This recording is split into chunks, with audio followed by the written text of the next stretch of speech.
Welcome to Parlay TV.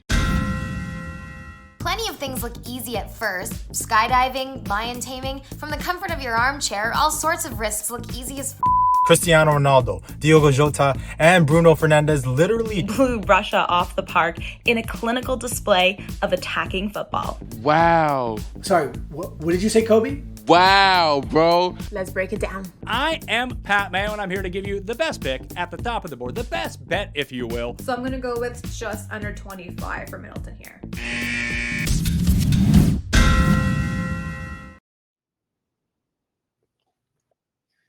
Welcome back, everybody, to Laying the Points with Luca Rosano, a newest show here on the Parlay. I'm your host, Luca Rosano. Laying the points, literally and figuratively, as I do every Monday through Friday on this show live. We're going live across Twitter, YouTube, and you can definitely keep the conversation rolling. Drop your comments as we go along here. And we are going to get into a full slate of topics from the weekend that was. I binge watched WrestleMania for like 6 hours over the course of 2 days. So I'm all WrestleMania wiped out. It was a great event, but we're not going to talk about WrestleMania here. We're going to talk about some other sporting events that went on. And we're first going to get into something that I've been looking forward to basically all season. And we were originally supposed to get this in January, but because of the pandemic and the rules implemented, fans weren't allowed at Scotiabank Arena in January. So this actually had to get pushed into April, but it was well worth the wait. I'm talking about Kyle Lowry's return to Toronto. This was an emotional one. This was something that got you in all your feels. And it was great to see Kyle Lowry with his family soak in the moment amongst a packed Scotiabank Arena. Kyle Lowry returned to Toronto, and he not only returned, he helped the Heat get a win over the Toronto Raptors. So it was a very sweet return for Lowry. You know, the competitor in him, he didn't just want to come, shake hands, soak in the moment. He wanted to come and win in the house that he helped build. And that's exactly what he did. He's been actually playing some great basketball lately, helping the Heat all of a sudden look dangerous again in the East. This was a team that had lost 4 games in a row, and now they got victories over the Celtics, Bulls, and Raptors all in the span of a week. And Lowry had 16 points, 10 assists to lead the Heat to a 114-109 win over Toronto. But this is what Lowry had to say. It's special to me and the city and the country and the organization, so why not wear it? This was about the twisting of the ring on his left hand. Kyle Lowry, he embodied everything about Raptors basketball for that decade. I mean, he was a guy that put the Raptors on the playoff map. And for many reasons, Kyle Lowry is the GROAT, the greatest Raptor of all time. And it was cool to see Kyle Lowry get his statue. First Raptors player ever to get a statue. Pretty cool. Not a lot of people saw this coming, and then it circulated social media the morning of. But if there's one guy who deserves the first ever Raptor statue, it is Kyle Lowry. Now, when talking about the GROAT, is Kyle Lowry the definitive greatest Raptor of all time? I personally think he is. Now, there's other names out there that make a great case. You got Vince Carter, the original guy who put the Raptors on the map when basketball wasn't a thing at all in the early 2000s. You got Kawhi Leonard in that equation. It was only one season, but it's going to go down as probably one of the greatest one seasons ever with any team, bringing a championship to Toronto. DeMar DeRozan had all those successful years, obviously not in the postseason, but he still had a very good tenure with the Raptors. The fans absolutely adored him. But Kyle Lowry is the undisputed greatest Raptor of all time because he checks all the boxes. He has all the accolades. Statistically, he's done it. Whether, it's in assists, points, 3-pointers, even though Fred passed them in yesterday's game, which was cool. Kyle Lowry has the Raptor accolades. He also has that impact that I was talking about. Vince kind of set the tone for it. But for that decade, Kyle Lowry really solidified Canada as a basketball country because he was the reason why the Raptors were actually starting to win Vince got people looking at the Raptors in Canada. Kyle Lowry got people investing in the Raptors in Canada because the Raptors were winning playoff series with Kyle Lowry. Now, granted, at first it was a little bit of a shaky start. Those exits, LeBronto, but they still were able to make it to the Eastern Conference Finals before getting to the pinnacle of the NBA Finals and winning the championship once Kawhi came. So the impact was there. Even before Kawhi, Kyle had the Raptors in a position to compete every single season. And of course, there were other guys who contributed, DeRozan, JV, the supporting cast are here, the coaching staff. But Lowry gave this Raptors team a chance every single season. They were at top of the standings. They went into the playoffs with high hopes. That was Lowry's impact from a leadership standpoint and what he actually did on the court. The other box is the longevity factor. Longest tenured Raptor. He did it over the course of a long period. It wasn't just a short burst. He came in and he was the guy for the Raptors. And it's crazy because Kyle Lowry is one of those few players that peaked later on in his career. Not a lot of people knew about him when he was with the Rockets. And then once he was brought in, he immediately had an impact that stayed over the course of a decade. He was a guy that led by example, the defensive anchor, taking charges, getting his team on the same page, the vocal leader. And he was a performer, a guy who went out and balled out. And I argued at the time that Kyle Lowry was more of a go-to than DeMar DeRozan during those playoff runs because he showed fearlessness.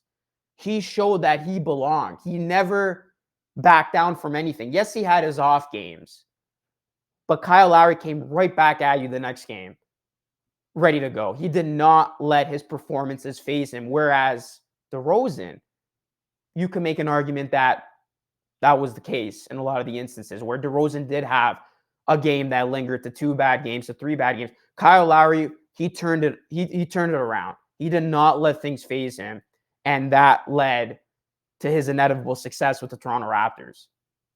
And then the last thing here is the championship. You could not have asked for a more perfect Raptor to win a championship than Kyle Lowry. Now, it was obviously not just Kyle Lowry. That 29 team is going to go down as one of the greatest teams in the last 30 years. But to see Kyle Lowry win that championship with this group, with a team that he went through the dog days with, he literally saw it all. And he was at the forefront of that with guys like Kawhi. It was special to see. And he does have that ring next to his name as a Toronto Raptor. So that was the final stamp on his GOAT resume, if you will. So Kyle Lowry is the greatest Raptor of all time. I can see the case for Kawhi as well because you can argue no Kawhi, no championship. But Lowry has the accolades. He has the tenure. He has the impact. He's got the championship. There's a lot of boxes checked beside his name compared to a lot of these other Raptor greats. So in my opinion, Kyle Lowry is the greatest Raptor of all time. And he will be for a long time. Unless guys like Siakam and Fred can continue to build their resume, which, hey, they'll have a shot to if things keep going the way that they are. But Kyle is the GROAT. And it was great to see him back in Toronto. It was a very, very special occasion. And he got the win. So he definitely left Toronto a happy man in all senses of the word. Okay, so I want to get into my playoff dark horses. And the reason why I wanted to do this today was because there's no games tonight, number one. National championship game, all eyes on that. But also, I've been seeing a lot of basketball from these teams that I've been keeping my eye out for because, like, in the second half of the season, I like to invest on certain teams that I think can make a run. And I first got to start with my first playoff dark horse. And I have been sounding off on this team on three-point lines with Norm from the beginning of the year. I have been all on the Dallas Mavericks bandwagon as a potential NBA playoff dark horse. This team has proven to beat some of the best teams in the NBA this season. And I chose today to continue to toot their horn because they're coming off of an impressive win against the defending champs. That was another sound performance by the Dallas Mavericks and a statement win, which saw Luca 32 points, 15 assists, 8 rebounds, an incredible MVP stat line, go on the road and beat Giannis Antetokounmpo and the Bucks. By the way, Giannis had 28 and 10. It was not enough. The Mavericks are showing that they belong. They have beaten the elite teams in the NBA. They have a superstar MVP candidate in Luca who can carry this team through. But the number one thing is they have the supporting cast. They got guys who are stepping up and making shots. And that was the biggest cloud over this team in the last couple of seasons. They got role players doing their job. And I know it's the regular season, but we'll see if these guys can come through in the postseason. Because if they do, they're going to be a tough out in a 7-game series. Guys like Reggie Bullock hitting shots, Jalen Brunson, Dinwiddie has been great for this team. Finney Smith, Dwight Powell, Bertans. Dallas has the team that I think can compete in the Western Conference. And right now they're 4th, but they have a chance for that number 3 seed. But at the very least, they're going to have home court advantage for the first round. And I think at the very least, this is the first season that Luca will bring the Mavs at least out of the first round. And there's no telling once he does that how far this team can go. So there's value on the Mavericks. I think I brought it up on Friday's show. Plus 3,300. It might have changed after that win against the Bucks, but they're clicking right now. Excuse me. In the East, I got 2 teams. I'm going to kind of cheat here. So I'm trying hard not to be a homer, but if you look at pure dark horses and value, the Toronto Raptors has to be on that list. They got to. I mean, this is a team, they've proven to beat the top teams in the East. They're a team that I think have now solidified themselves as a team that nobody wants to see in the first round. And they just have that team that you know they're going to be a pain in your side. They're not going to go away. They're not going to give up. They're going to be in games. They're healthy. They got the offense. They got the defense. They're extremely well coached. The Raptors are there. If you're looking for a good long shot value bet as a dark horse, the Raptors are on that list. The Boston Celtics are another team that's very intriguing. Now, I don't know if you should call them a dark horse. I mean, they are second in the East, but this is a team that's been clicking on all cylinders. 8-2, excuse me, in their last 10. They're 49-30 overall. And this is a team that they're so deep defensively. They're so versatile. They got guys who can go off in Tatum and Brown. And yeah, the Boston Celtics, I think, have enough talent to go up against any team in the East. Heat, Bucks, Sixers, Bulls, you name it. So those are 2 teams. Dark horses that nobody was really talking about coming into the season. Raptors, Celtics, to make a run. All right, so we have very special news today on this fine Monday. Ontario has officially opened private sports betting. That market is now available here in Ontario. There's actually going to be a special event that the Parlay is going to be attending tonight at the Rec Room. You can get tickets at theparlay.com. It begins at 4:30 p.m. Eastern. But starting today, people in Ontario can wager on casino games, sporting events, and other gambling activities through online websites and smartphone apps from operators registered to run activities in the provincially regulated markets. So this is huge. I mean, sports betting sites like PointBet Canada have been boosting its market campaign. You got North Star on the rise. This is a long time coming in Ontario, and it's all official today. So That's big. The province has finally regulated it. I know we've always had things like pro line and people did other things. But now you're going to have an industry in sports betting just bloom in the province of Ontario. And obviously the parlay focuses on sports betting content. So this is going to be a monumental day that's going to be celebrated. Again, we will be at the rec room tonight, 4:30. You can still get your tickets at theparlay.com/events. If you're in the area in Toronto, come to this event. Come say hi and educate yourself on this very monumental day in terms of sports betting in Ontario. So that is some groundbreaking news that officially happens today. All right, so I quickly want to get into some Leafs Lightning stuff. I'm going to be getting more in depth with it at the rec room with a show with Celine, but I just wanted to make my quick prediction here. Leafs taking on the Lightning. Leafs, I think right now are billed as a slight underdog, so I think there's great value in taking the Maple Leafs. If you are looking to bet on this game tonight, know this. The Leafs are 5-1 in their last 6 games versus a team with a winning record. The Lightning are 1-7 in their last 8 versus a team with a winning record and percentage above 600. And the road team in this matchup is 6-2 in their last 8. So I like the Leafs. I like the Leafs tonight. You get them as an underdog bet. Take the Leafs. I think they get it done over the Lightning. And that's going to lead me to another bet I like tonight. The national championship game. The only basketball action we're going to get tonight. No NBA games. This is why we got a spectacular matchup on paper. Kansas taking on UNC.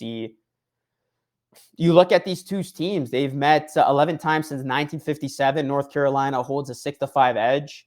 Kansas, though, has a 4-2 edge in the NCAA tournament games, including beating UNC in 2013 in the second round.